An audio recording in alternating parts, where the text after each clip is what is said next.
Good morning students. आज मैं class 12th की फ्लेमिंगो का सेकंड चैप्टर लॉस्ट स्प्रिंग आपके साथ डिस्कस करने वाला हूं, जिसकी ऑथर अनीस जंग है। अनीस जंग एक इंडियन वुमन ऑथर, जर्नलिस्ट और कॉलमनिस्ट हैं और वो एक एरिस्टोक्रेटिक फैमिली ऑफ पोइट्स से बिलोंग करती हैं। इस चैप्टर को दो पार्ट में डिवाइड किया गया है। फर्स्ट पार्ट डिस्क्राइब करता है उन पुअर रैग पिकर्स को जो बांग्लादेश से माइग्रेट होकर दिल्ली के सीमापुरी एरिया में शिफ्ट हो गए हैं, और दूसरा पार्ट डिस्क्राइब करता है फिरोज़ाबाद शहर के उन पुअर बैंगल्स मेकर्स की मिजरेबल लाइफ को। So let's begin the story. Sometimes I find a रूपी इन द गार्बेज। नरेटर यहाँ पे साहिब आलम, जो कि एक रैग पिकर है और जिसे वो अपने नेबरहुड में हर दिन सुबह गार्बेज डंप में से कुछ वैल्यूएबल ढूंढते हुए देखती है, तो वो एक दिन उससे पूछती है कि तुम ये क्यों करते हो। ढाका में साहिब का घर हरे भरे खेतों के बीच में था, जिसे वो कई सालों पहले छोड़ चुका था और इसे अब उसके बारे में कुछ भी याद नहीं है। There were many storms that swept away their fields and homes, his mother tells him. उसकी माँ ने उसे बताया था कि कई तूफान थे जिन्होंने उनके घरों और खेतों को नष्ट कर दिया था, इसीलिए उन्होंने घर छोड़ दिया और मीन्स ऑफ सर्वाइवल के लिए शहर में शिफ्ट हो गए। नरेटर ने जब साहिब से ये प्रश्न किया था कि तुम ये क्यों करते हो, तुम ये रैग पिकिंग क्यों करते हो, तो उसने इस बात का जवाब दिया और कहा कि मेरे पास रैग पिकिंग के अलावा करने के लिए कुछ और काम नहीं है। नरेटर यहाँ साहिब को एडवाइस करती है कि उसे स्कूल जाना चाहिए, लेकिन तभी वो तुरंत इस बात को रियलाइज़ करती है कि जो एडवाइस उसने उसको दी थी, it was a hollow advice. There is no school in my neighbourhood, मेरे आस पड़ोस में कोई स्कूल नहीं है। When they build one I will go, जब वो बनाएंगे तो मैं जाऊंगा। इस पर ऑथर ने आधे हास्य भाव से कहा, यदि मैं एक स्कूल खोल दूं तो क्या तुम आओगे? Yes, he says smiling broadly. वो बहुत ही ब्रॉडली स्माइल करते हुए कहता है कि हाँ। A few days later I see him running up to me. कुछ दिनों बाद नरेटर कहती है कि साहिब मेरी तरफ दौड़ता हुआ आता है और मुझसे पूछता है, इज़ योर स्कूल रेडी? क्या तुम्हारा स्कूल बन गया? It takes longer to build a school. I say embarrassed. Embarrassed means feeling ashamed at having made a promise that was not made. Narrator यहाँ कहते हैं कि जब उसने साहिब से कहा कि स्कूल बनने में थोड़ा समय लगता है, वो काफ़ी एम्बेरेस्ड फील करती हैं, क्योंकि उसने जो प्रॉमिस उससे किया था कि if I start a school will you come, तो एक्चुअली में उसका कोई ऐसा मीनिंग नहीं था, ऐसा कोई सेंस नहीं था, इंटेंशन नहीं था कि वो इन गरीब बच्चों के लिए कोई ऐसा स्कूल खोले जिसमें वो उनको पढ़ाए। But promises like mine abound in every corner of his bleak word.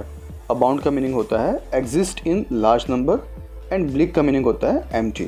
Narrator कहती है कि उसके समान प्रोमिसेस से इन गरीब बच्चों का जो ब्लीक वर्ड होता है, जो एम्प्टी वर्ड होता है, वो पूरी तरह से उसका हर एक कोना भरा हुआ रहता है। इंसान उनसे प्रॉमिस तो करता है, लेकिन किसी का भी इंटेंशंस उनके प्रॉमिसेस को फुलफिल करने का नहीं रहता है। After months of knowing him I ask him his name. महीनों तक उसे जानने के बाद मैंने उससे उसका नाम पूछा। साहिब आलम ही अनाउंसेस, तो साहिब ने बताया कि उसका नाम साहिब आलम था। He does not know what it means. Sahib को नहीं पता था कि साहिब आलम का मीनिंग क्या होता है। If he new it's meaning, अगर उसे इसके मीनिंग का पता होता, द लॉर्ड ऑफ यूनिवर्स, पूरे ब्रह्मांड का मालिक, he would have a hard time believing it, तो उसे इस बात पे बिल्कुल विश्वास नहीं होता। इस बात से अनजान कि उसका नाम क्या रिप्रेजेंट करता है, साहिब अपने दोस्तों के साथ गलियों में घूमता रहता है। एक आर्मी है ऑफ बेयरफुट बॉयज़ जो सुबह की बर्ड्स की तरह अपीयर होते हैं और by the time of Noon they got disappear. कुछ ही महीनों में मैं उन सबको पहचानने लग गई। Why aren't you wearing chappals? I asked one. मैंने उनमें से एक से पूछा कि आप चप्पल क्यों नहीं पहनते हैं? तो उसने बहुत ही सिंपली जवाब दिया कि उसकी माँ उसे शेल्फ से वो चप्पल उतार के नहीं देती है। Even if she did he will throw them off, adds another who is wearing shoes that do not match.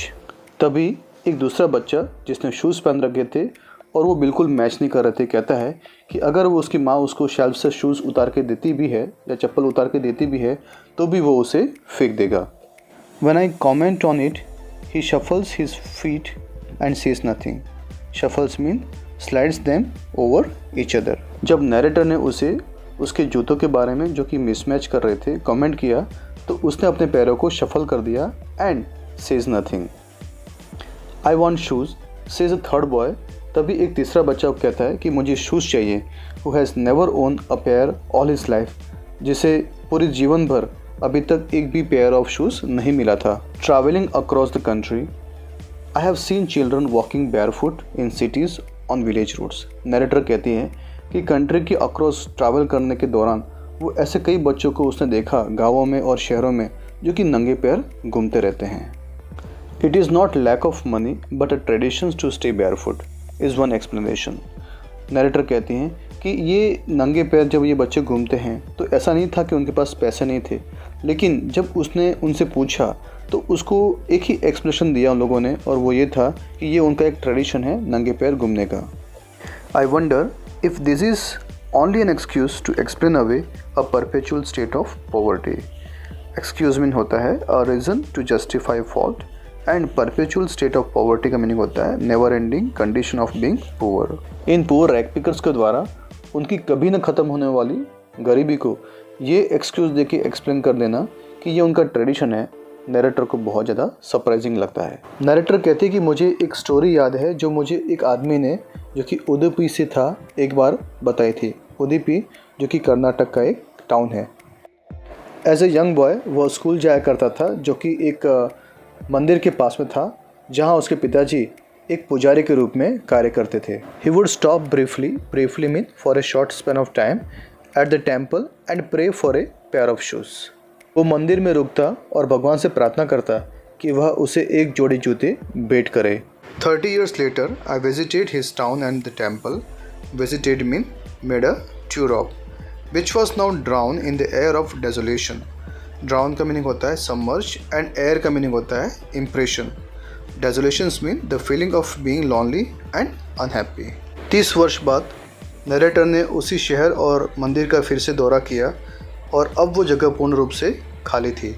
In the backyard where lived the new priest, there were red and white plastic chairs.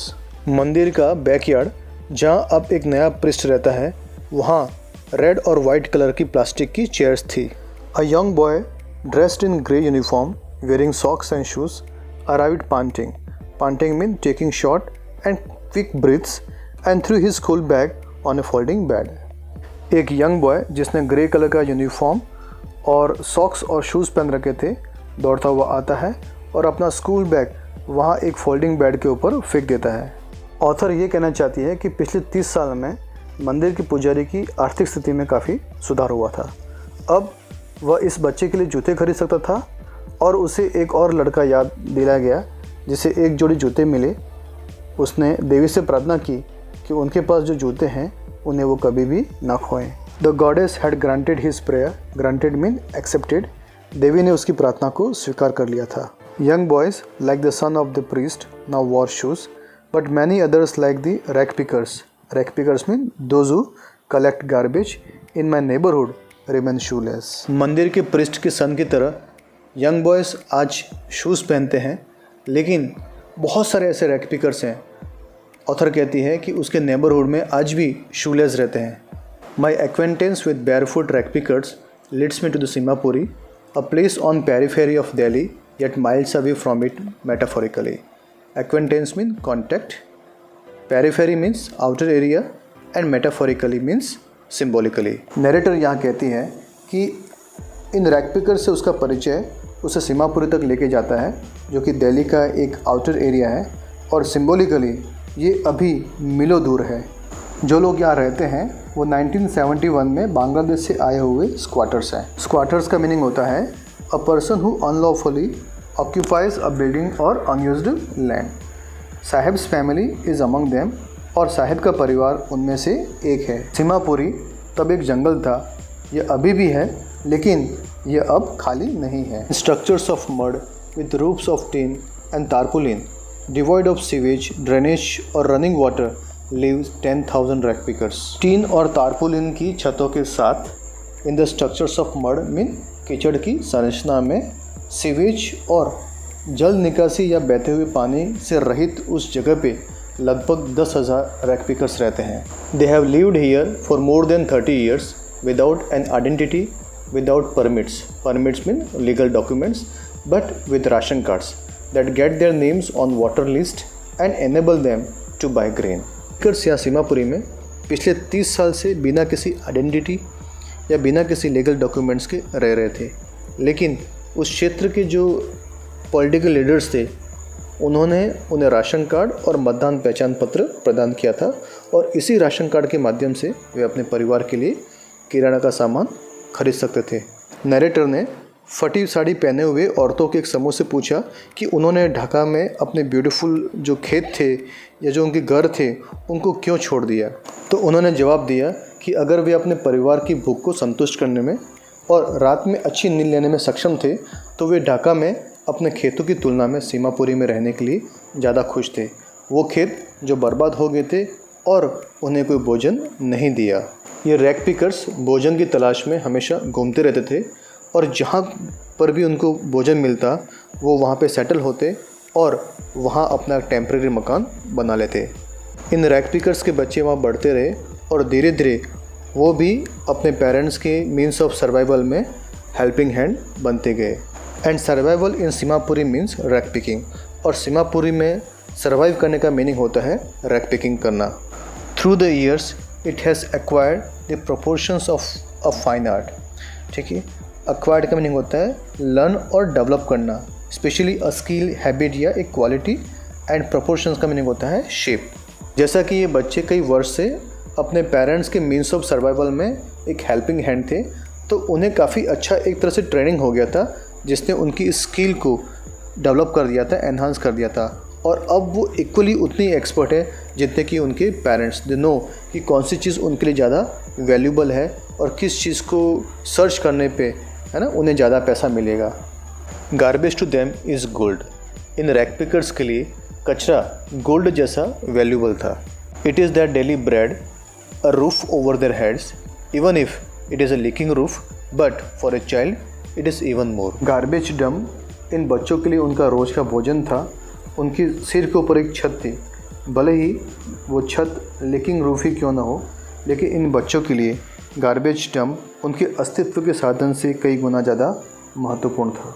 I sometimes find a rupee, even a 10 rupee note, Saheb says, his eyes lighting up. Lighting up mean show joy and happiness. Saheb जब narrator को ये बोलता है कि उसे कभी कभार 1 रुपया मिल जाता है गार्बेज में से, या कभी कभार 10 रुपये की नोट भी मिल जाती है, उसकी आंखों में खुशी झलकती है। When you can find a silver coin in a heap of garbage, heap mean big mass, you don't stop scrounging for there is hope of finding more.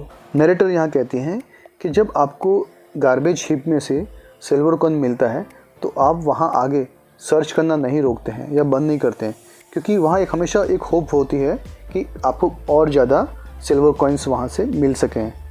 ऐसा प्रतीत होता है कि ये गार्बेज इन बच्चों के लिए डिफरेंट मीनिंग रखता है then what it means to their parents. बच्चों के लिए गार्बेज जो है it's like something wrapped in wonder, और एल्डर्स के लिए ये एक जीवन उपार्जन का एक माध्यम है।